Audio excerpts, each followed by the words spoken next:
예수께서 무리를 보시고 산에 올라가 앉으시니 제자들이 나아온지라. 입을 열어 가르쳐 이르시되 심령이 가난한 자는 복이 있나니 천국이 그들의 것이며 애통하는 자는 복이 있나니 그들이 위로를 받을 것이며 온유한 자는 복이 있나니 그들이 땅을 기업으로 받을 것이며 의에 줄이고 목마른 자는 복이 있나니 그들이 배부를 것이며 긍휼히 여기는 자는 복이 있나니 그들이 긍휼히 여김을 받을 것이며 마음이 청결한 자는 복이 있나니 그들이 하나님을 볼 것이며 화평하게 하는 자는 복이 있나니 그들이 하나님의 아들이라 일컬음을 받을 것이며 의를 위하여 박해를 받은 자는 복이 있나니 천국이 그들의 것임이라. 나로 말미암아 너희를 욕하고 박해하고 거짓으로 너희를 거슬러 모든 악한 말을 할 때에는 너희에게 복이 있나니 기뻐하고 즐거워하라. 하늘에서 너희의 상이 큼이라. 너희 전에 있던 선지자들도 이같이 박해하였느니라. 너희는 세상의 소금이니 소금이 만일 그 맛을 잃으면 무엇으로 짜게 하리요. 후에는 아무 쓸데없어 다만 밖에 버려져 사람에게 밟힐 뿐이니라. 너희는 세상의 빛이라. 산 위에 있는 동네가 숨겨지지 못할 것이요. 사람이 등불을 켜서 말 아래에 두지 아니하고 등경 위에 두나니 이러므로 집안 모든 사람에게 비치느니라. 이같이 너희 빛이 사람 앞에 비치게 하여 그들로 너희 착한 행실을 보고 하늘에 계신 너희 아버지께 영광을 돌리게 하라.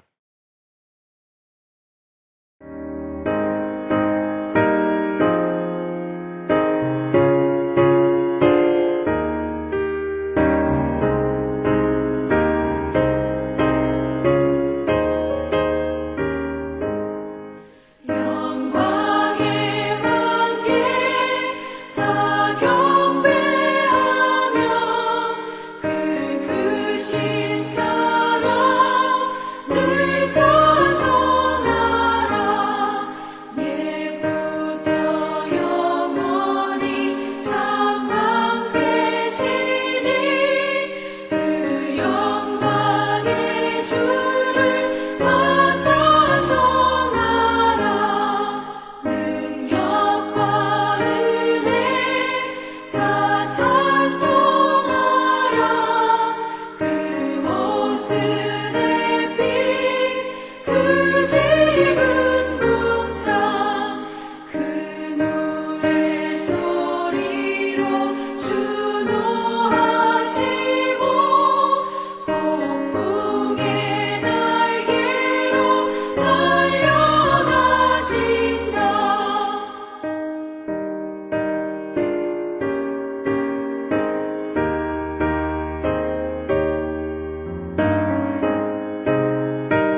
나아갈 준비됐느냐 그날 밤에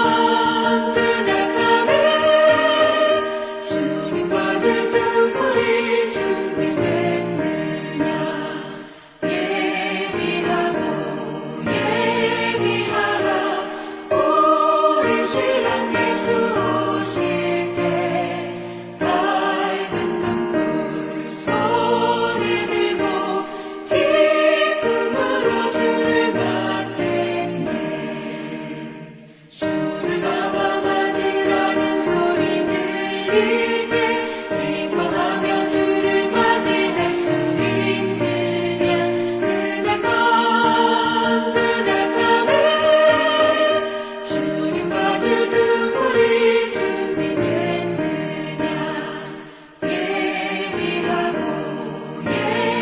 예비하라 우리 신랑 예수 오실 때 밝은 등불 손에 들고 기쁨으로 주를 맞겠네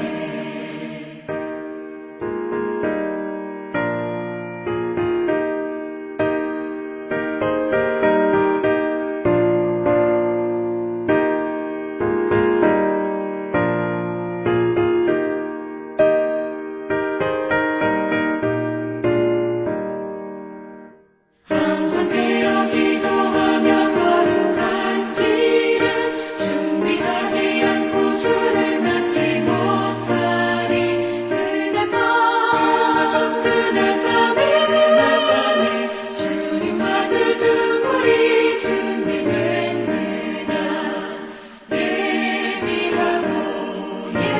예비하라 우리 신랑 예수 오실 때 밝은 등불 손에 들고 기쁨으로 주를 맞겠네 그날 밤에 영화로운 혼인잔치에 기뻐하며 할렐루야 찬송 부르리 그날 밤에 주님 맞을 등불이 준비됐느냐 예비하라 우리 신랑 예수 오실 때 밝은 등불 손에 들고 기쁨으로 주를 맞겠네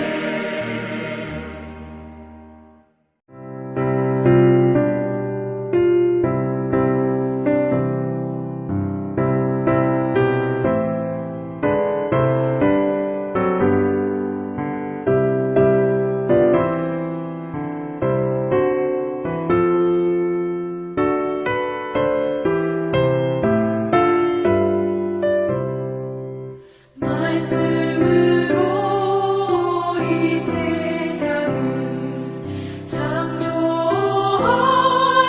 주 하나님 온 인류를 구원하려 독생 성자 주셨도다 주 예수님 십자가로 새 생명을 받으리 예고의 기쁜 소식 널리 전파하세 이스라엘 백성들 선택하신 주 하나님 우리들을 선택하여 구원받게 하셨으니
오늘은 마태복음 25장을 함께 살펴보며 은혜를 나누겠습니다. 마태복음 25장도 앞에서 살펴본 24장과 마찬가지로 세상 종말 그리고 그리스도의 재림에 관한 말씀이 기록되어 있습니다. 특별히 25장에는 종말에 대한 세 가지 비유가 나옵니다. 첫 번째 비유는 열처녀 비유, 두 번째 비유는 달란트 비유, 그리고 세 번째는 양과 염소 비유입니다. 먼저 1절에서 13절까지 열처녀 비유를 살펴보겠습니다. 1절과 2절입니다. 같이 읽겠습니다.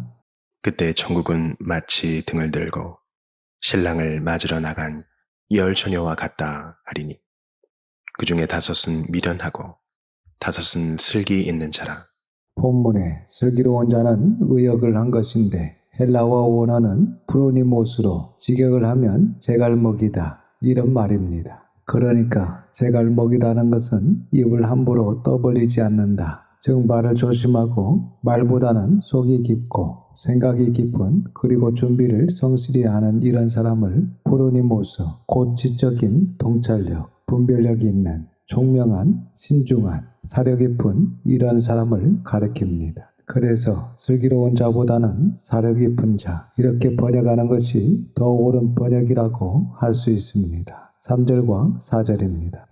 미련한 자들은 등을 가지되 기름을 가지지 아니하고 슬기 있는 자들은 그릇에 기름을 담아 등과 함께 가져갔더니 이렇게 사려 깊지 않고 준비성이 없는 즉 생각보다는 행동과 말이 앞서고 덤벙대는 사람들은 미련한 자들입니다. 이 미련한 자들은 등을 가리되 정작 불을 밝힐 수 있는 기름은 가지고 가지 않았다는 것입니다. 그리고 4절에 입에 재갈을 먹이듯이 말을 조심하고 늘 말보다는 속이 깊고 생각이 깊은 그리고 준비를 성실히 하는 자들인 슬기 있는 자들 즉 사려 깊은 자들은 등과 함께 기름을 담아 등과 함께 가져갔다는 것입니다. 5절입니다.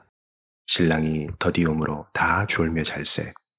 본문에 줄을 치시기 바랍니다. 신랑이 더디움으로 다 졸며 잘세.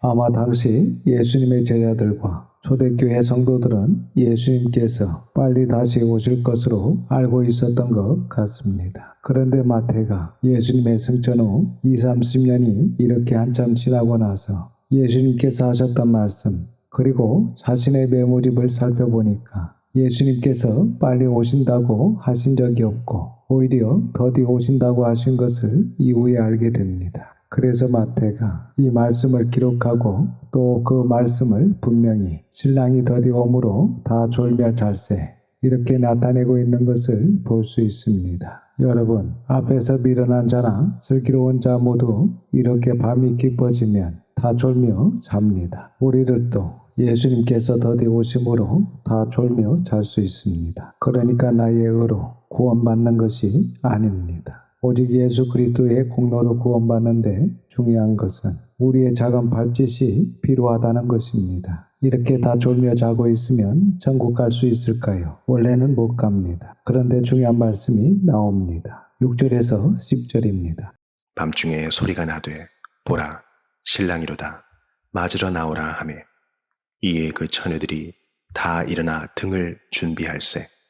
미련한 자들이 슬기 있는 자들에게 이르되 우리 등불이 꺼져가니 너희 기름을 좀 나눠달라 하거늘 슬기 있는 자들이 대답하여 이르되 우리와 너희가 쓰기에 다 부족할까 하노니 차라리 파는 자들에게 가서 너희 쓸 것을 사라 하니 그들이 사러 간 사이에 신랑이 오므로 준비하였던 자들은 함께 혼인잔치에 들어가고 문은 닫힌지라.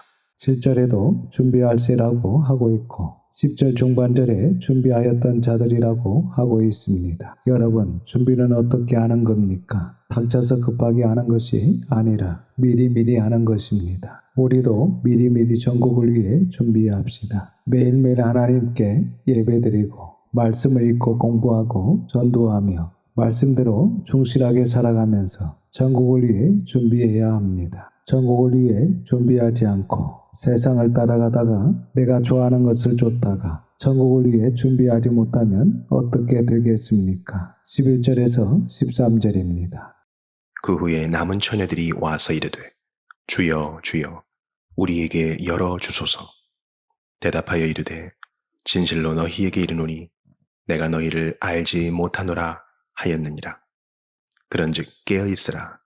너희는 그 날과 그 때를 알지 못하느니라. 13절 말씀이 결론입니다. 그런즉 깨어 있으라. 이 말씀은 바로 그런즉 준비하고 있으라. 왜냐하면 너희는 그날과 그 시를 알지 못하기 때문이다. 이렇게 열처녀 비유를 마치는데 이 열처녀 비유의 핵심은 바로 어떤 기회가 왔을 때 준비해야 할 것을 미리미리 준비해 두어야 한다는 것입니다. 앞으로 졸고 자란 것은 열처녀 모두, 그러니까 저와 여러분 모두 인간이기 때문에, 연약하기 때문에, 부족하기 때문에 기쁜 밤이 되면 졸고 자게 되어 있습니다. 그렇기 때문에 결국 승부가 어디에서 나냐면 어떤 기회가 왔을 때 준비할 것을 미리 준비해 둔 사람과 기회가 왔음에도 불구하고 그 기회를 잡지 못하고 준비하지 못한 사람으로 나누어진다는 것입니다. 그렇다면 성도가 하나님 앞에서 미리 준비해 두어야 할 것, 본문에서는 기름으로 묘사하고 있는데 이것이 무엇일까요? 바로 그것은 일단 하나님의 말씀을 잘 듣는 것입니다. 매일매일 조금씩이라도 시간을 내어 하나님의 말씀을 읽고 공부하시기를 바랍니다. 쓸데없는 일에 시간을 낭비하지 말고 말씀을 공부하고 잘 배워 그 말씀을 지키는 것입니다. 그리고 하나님을 사랑하고 이웃을 사랑하며 옳은 행실로 변화하고 성장하는 것입니다. 이 세 가지입니다. 잘 배우고 잘 지키고 그리고 하나님을 마음과 뜻과 힘을 다하여 사랑하고 또 이웃을 내 몸과 같이 사랑하며 성경적 옳은 행실로 성장하는 것입니다. 이것이 바로 우리가 준비해야 될 기름입니다. 그래서 기름을 준비할 수 있는 기회가 우리에게 있을 때, 또한 그 기회가 왔을 때 그 기회를 잡고 빨리 미리 준비해 두는 것이 좋을 것입니다. 언제 그 기회가 없어질지 모릅니다. 그리고 또 그 기회가 지나가면 기회라는 것은 다시 오지 않습니다. 특별히 청년들 착각하면 안 됩니다. 준비할 기회는 항상 있을 것이라고 생각하지만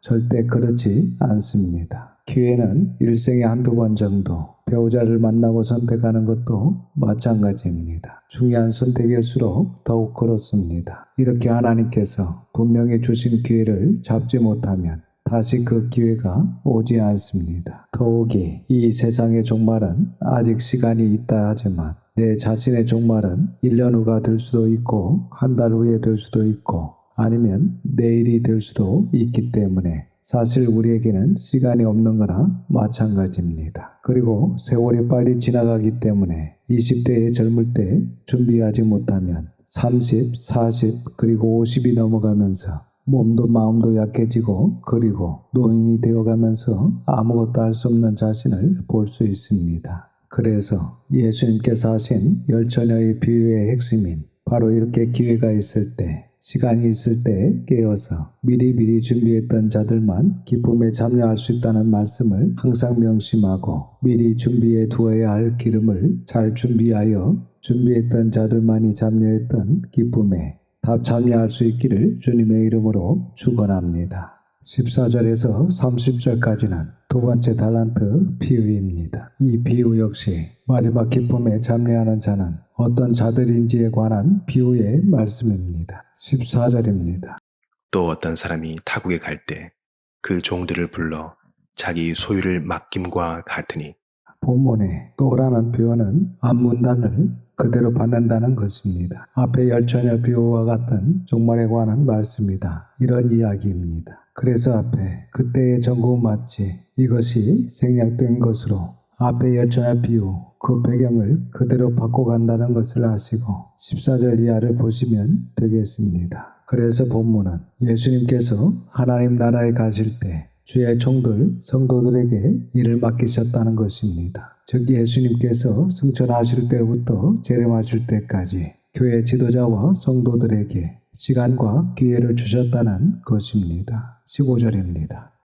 각각 그 재능대로 한 사람에게는 금 5달란트를, 한 사람에게는 2달란트를, 한 사람에게는 1달란트를 주고 떠났더니 본문에 각각 그 능력대로, 이 말은 원어를 보면 각각의 힘이나 능력에 따라 이런 뜻입니다. 그래서 하나님께서 그 사람의 힘이나 능력에 맞게 일을 맡기시는 것을 볼 수 있는데 이것은 하나님의 최고의 공평과 최고의 사랑이라고 할 수 있습니다. 왜냐하면 그 사람의 힘과 능력을 벗어난 것을 맡기면 결국 그 사람에게는 넘어지는 시험밖에 안 되는 것입니다. 그래서 이것이 최고의 사랑이고 최고의 공평인 것입니다. 16절입니다. 5달란트 받은 자는 바로 가서 그것으로 장사하여 또 5달란트를 남기고.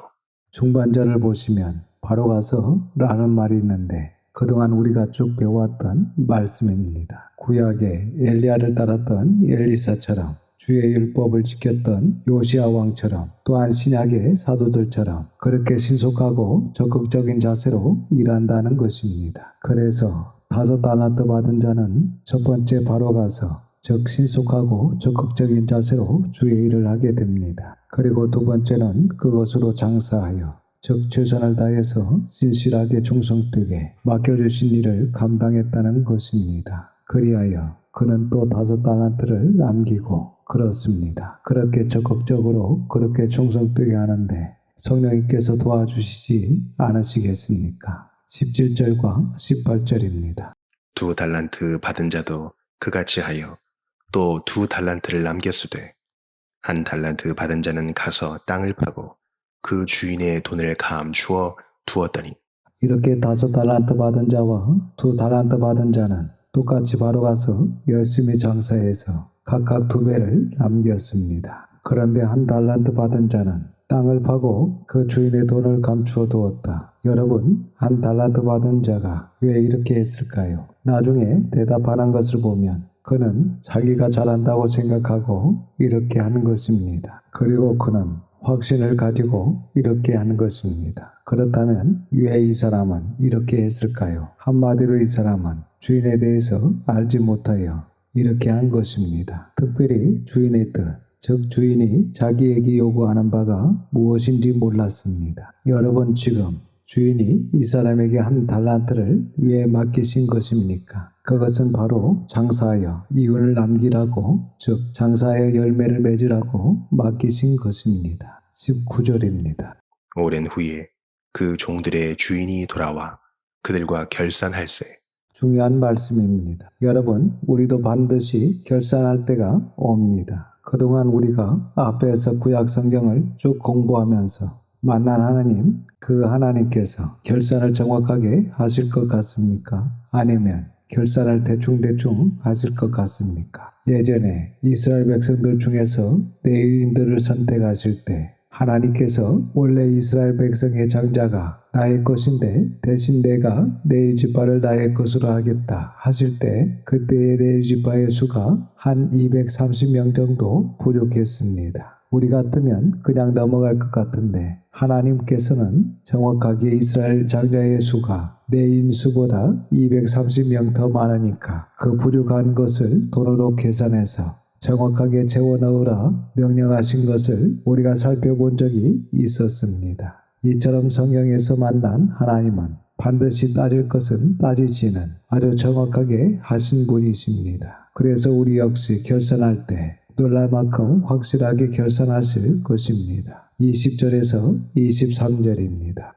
5달란트 받았던 자는 5달란트를 더 가지고 와서 이르되 주인이여 내게 5달란트를 주셨는데 보소서 내가 또 5달란트를 남겼나이다.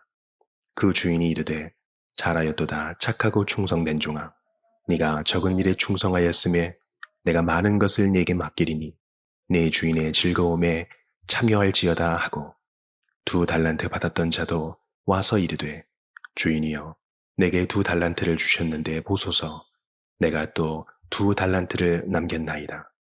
그 주인이 이르되 잘하였도다 착하고 충성된 종아 네가 적은 일에 충성하였음에 내가 많은 것을 네게 맡기리니 네 주인의 즐거움에 참여할지어다 하고.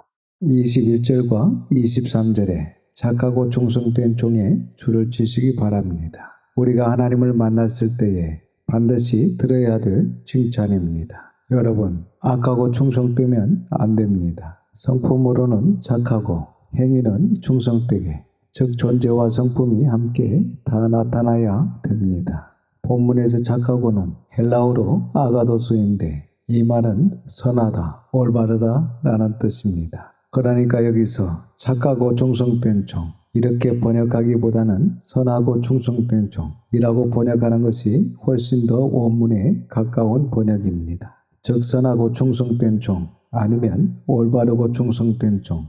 사실 이렇게 올바르고 충성된 종이라고 하면 더 강해집니다. 여러분 올바르십니까? 그냥 착한 것 말고 진리 가운데 정말 올바르십니까? 사실 하나님의 관점에서 봤을 때 이것이 선한 것이고 이것이 착한 것입니다. 그리고 충성된 이 말은 구약 성경 하박국에서 의인은 믿음으로 말미암아 살리라 할 때 그 믿음과 똑같은 말입니다. 즉 헬라어로 피스도스, 신실하다, 충성되다, 확고부동하다, 견고하다 라는 말입니다. 그래서 그 어느 것 하나 추상적이고 관념적인 것이 없습니다. 성경은 분명히 올바르고 충성된 종들아 이렇게 말씀하시고 있습니다. 그렇다면 천국은 누가 간다는 것입니까? 바로 선한 종이 갑니다. 올바른 종이 갑니다. 그리고 충성된 종이 갑니다. 신실한 종이 갑니다. 이렇게 천국은 확고부동한 종이 갑니다. 그리고 계속해서 주인이 두 종에게 내가 적은 일에 충성하였음에 내가 많은 것을 내게 맡기리니 이렇게 그 능력에 맞게 적은 일부터 맡기신다는 것입니다. 그래서 이렇게 적은 일부터 충성되게 신실하게 감당하면 더 많은 것을 맡겨주실 뿐만 아니라 내 주인의 즐거움에 참여할지어다 라고 하십니다. 주인의 즐거움에 초대하십니다. 사실 이것이 제일 중요한 것입니다. 여기 내 주인의 즐거움이 바로 천국을 말씀하시는 것이기 때문입니다. 그리고 21절과 23절을 보시면 아시겠지만 글자 하나 틀린 것 없이 똑같습니다. 원어도 똑같습니다. 세상적 기준으로 봤을 때는 당연히 5달란트로 5달란트를 남긴 사람이 더 칭찬받고 인정받고 더 높이 평가받는 것이 세상적 기준으로는 맞습니다. 하지만 하나님의 나라의 법칙은 그렇지 않다는 것입니다. 그래서 앞에서도 말씀드렸듯이 이것이야말로 최고의 공평의 법이고 최고의 사랑의 법인 것입니다. 만약 우리가 오늘 이 달란트 비유만 제대로 깨달았어도 좀 더 시기하지 않고 질투하지 않고 불필요한 것에 에너지를 쓰지 않고 내게 주신 은사, 내게 주신 달란트, 내게 주신 것에 만족하며 감사하며 적극적으로 신실하고 충성되게 그렇게 살지 않겠습니까? 이제 24절 이하는 한 달란트 받은 자의 이야기가 나오는데 만약에 이 한 달란트 받은 자도 비록 한 달란트이지만 그것을 가지고 다른 두 종들과 같이 적극적인 자세로 충성되게 장사를 했다면 똑같은 평가와 똑같은 칭찬을 받을 수 있었을 것입니다. 하지만 24절을 보겠습니다. 24절입니다. 한 달란트 받았던 자는 와서 이르되 주인이여 당신은 굳은 사람이라 심지 않은 데서 거두고 해치지 않은 데서 모으는 줄을 내가 알았으므로 이 한 달란트 받은 사람은 하나님을 전혀 모르고 있습니다. 그래서 늘 말씀드리는데 성경을 정직하게 이해하고 정직하게 적용할 수 있어야 됩니다. 여러분 성경을 제대로 알아야 됩니다. 성경을 오해하면 이렇게 실수하게 됩니다. 24절 중반절에 당신은 굳은 사람이라 할 때 이 굳은이라는 헬라어는 스클레로스인데 뜻은 본문처럼 굳은 또는 완고한, 거친 이라는 이런 뜻입니다. 그러니까 이 한 달란트 받은 사람의 입장에서 주인을 봤을 때는 이 주인이 완고하고 거친 사람으로 보였다는 것입니다. 누가복음을 보면 본문과 똑같은 말씀이 나오는데 거기는 엄한 사람이라고 되어 있습니다. 이렇게 한 달란트 받은 사람은 주인을 이런 식으로 오해하고 있었다는 것입니다. 그래서 24절을 계속해서 보시면 당신은 굳은 사람이라 심지 않은 데서 거두고 해치지 않은 데서 모으는 줄을 내가 알았으므로 이렇게 너무 쉽게 생각했다는 것입니다. 여러분 진리라는 것이 그렇게 쉽습니까? 교회라는 게 그렇게 쉽습니까? 이 사람은 주인에 대해서 전혀 이해하지 못하고 있습니다. 진리의 길이 뭔지, 십자가의 길이 뭔지 사실 예수님조차도 십자가의 길을 부담스러워 하실 정도로 그 길은 어려운 길입니다. 그런데 이 사람은 너무 쉽게 생각했다는 것입니다. 진리라는 씨앗이 뿌려져서 거기에 싹이 나고 열매를 맺는다는 것, 좀 더 사실적으로 표현을 하면 시온성 교회라는 이러한 교회가 개척되고 부족하지만 저와 우리 성도들이 이렇게 진리 가운데 몸부림치는 이러한 싹이 나는 이러한 단계가 쉬운 겁니까? 그리고 이렇게 싹이 나고 그 작은 겨자씨가 방황하는 영혼들이 깃들 정도로 그리고 열매를 맺고 풍성하게 자란다는 것, 사실 그것은 굉장히 어려운 것입니다. 정말 누군가가 순교자적 자세를 가지고 자기를 부인하고 자기 십자가를 지고 목숨을 내건 누군가의 헌신과 노력이 없이는 이러한 진리라는 것이 싹을 트고 열매를 맺는다는 것은 절대 일어나지 않는 일이라는 것입니다. 하지만 해야 될 일이라는 것입니다. 25절입니다. 두려워하여 나가서 당신의 달란트를 땅에 감추어 두었나이다. 보소서, 당신의 것을 가지셨나이다.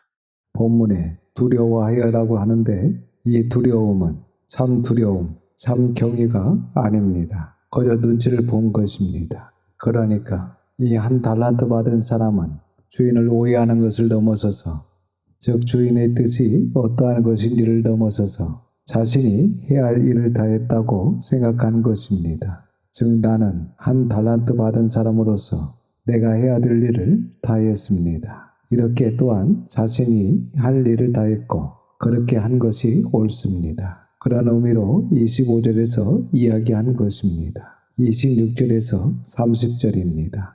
그 주인이 대답하여 이르되 악하고 게으른 종아, 나는 심지 않은 데서 거두고 해치지 않은 데서 모으는 줄로 네가 알았느냐? 그러면 네가 마땅히 내 돈을 추리하는 자들에게나 맡겼다가 내가 돌아와서 내 원금과 이자를 받게 하였을 것이니라 하고 그에게서 그 한 달란트를 빼앗아 10달란트 가진 자에게 주라. 무릇 있는 자는 받아 풍족하게 되고 없는 자는 그 있는 것까지 빼앗기리라. 이 무익한 종을 바깥 어두운 데로 내쫓으라. 거기서 슬피 울며 이를 갈리라 하니라. 이렇게 악하고 게으른 종은 주인에게 무익한 종으로 바깥 어두운 곳, 지옥으로 쫓겨나게 됩니다. 여러분 우리가 무엇을 맡았으면 어찌됐든 최선을 다하고 노력을 하는 것이 마땅합니다. 물론 우리가 악을 행하는 것은 당연히 죄가 됩니다. 그런데 이렇게 아무것도 하지 않는 것도 죄가 된다는 것입니다. 창세기에서 살펴봤던 것처럼 우리가 선을 행하고 악을 미워해야지 선도 악도 행하지 아니했다. 그것은 옳은 신앙이 아니라는 것입니다. 그러니까 우리에게 주어진 재능이 많지 않다 할지라도 즉 한두 가지만 있다 할지라도 그 한두 가지를 가지고도 온 정성을 다해서 이렇게 하나님 앞에 갔을 때 하나님 앞에 칭찬을 받는 것이 있어야 한다는 것입니다. 착하고 충성된 종아 이 말을 들어야지 악하고 게으른 종으로 그 기쁨의 자리에 잠례하지 못하고 쫓겨난 자가 되어서는 안 된다는 것입니다. 그리고 분명히 착하고 충성된 종이냐 아니면 악하고 게으른 종 이렇게 나눠지지 그 중간은 없다는 것입니다. 즉 부지런하지 않으면 게으른 것이고 선하지 않으면 악한 것이지 성경에는 그 중간 회색지대가 없다는 것입니다. 다시 말해서 선을 행하지 않는 그 자체가 악이라는 것입니다. 이렇게 마지막 때에 가서 우리에게 이런 심판이 있다는 것인데 중요한 것은 앞에서 살펴본 열처녀 비유나 이 달란트 비유 또 다음에 나오는 양과 염소 비유들은 다 믿는 자들에게 하신 말씀이라는 것입니다. 그러니까 혼인잔치에 참여하지 못한 미련한 5처녀나 한 달란트 받은 이 악하고 게으른 종이 다 불신자가 아니라 하나님을 믿는 자들이라는 것입니다. 그저 우리는 믿기만 하면 다 구원을 받을 것이라고 하는 말씀에만 포커스를 맞추었는데 사실 이렇게 성경을 동전적으로 정직하게 면밀하게 보면 의인 중에서 악인을 갈라내는 것이라고 분명히 말씀하고 계십니다. 그동안 우리는 심판 없는 복음, 저주 없는 복음만 들어왔다라고 해도 과언이 아닙니다. 그리고 사실 지금도 여전히 저와 여러분이 이 진리를 안다고 하면서도 은근히 심판이 없는 복음, 저주 없는 천국 복음을 듣고 싶어하지 않습니까? 하지만 우리가 살펴보고 있는 이 마태복음에서 예수님께서는 계속해서 심판의 복음, 심판이 있는 복음을 선포하고 계신다는 것입니다. 다음 시간에 양과 염소 비유를 통하여 사랑과 긍휼이 없는 자들에 대한 하나님의 심판의 말씀을 계속해서 살펴보도록 하겠습니다. 기도하겠습니다. 아버지 하나님, 아버지 하나님의 거룩하신 이름을 찬양합니다.